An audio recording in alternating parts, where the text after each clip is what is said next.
This is WENY News.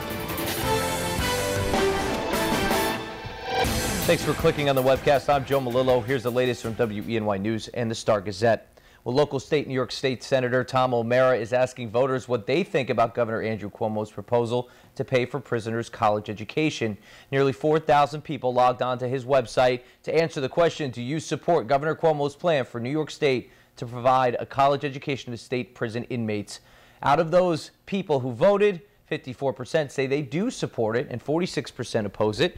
O'Mara joined Assemblyman Chris Friend and Phil Palmisano to reject the governor's plan.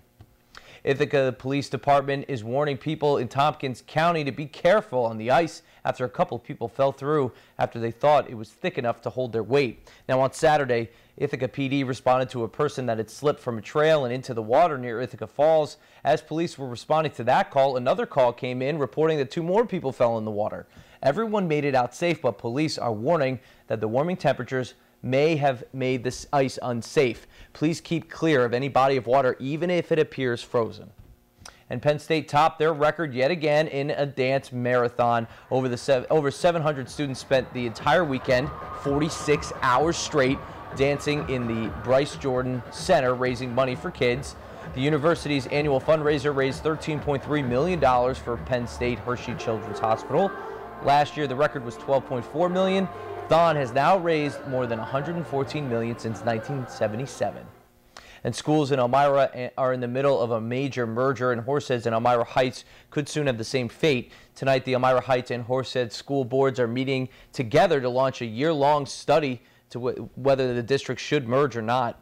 Now, the board will meet in a joint session at 7 o'clock in the community room at Edison High School during part of its Elmira Heights regular school board meeting.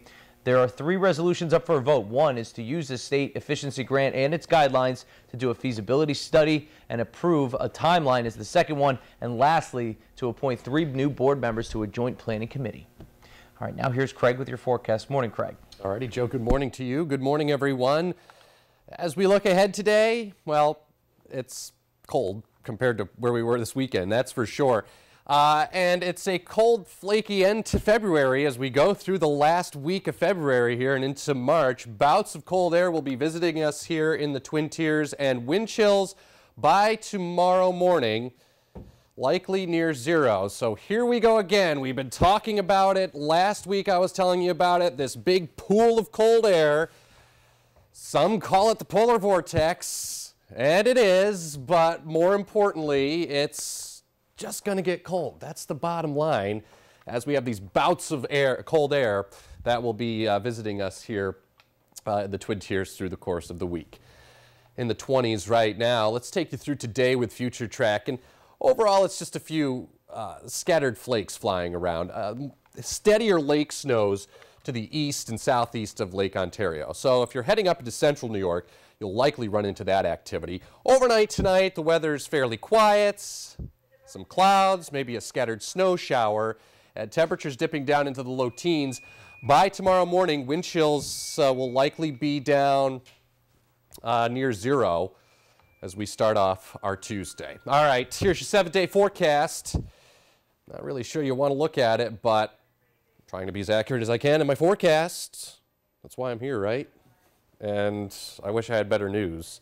A far cry, Joey, from where we were in the 40s this weekend, man, with sunshine.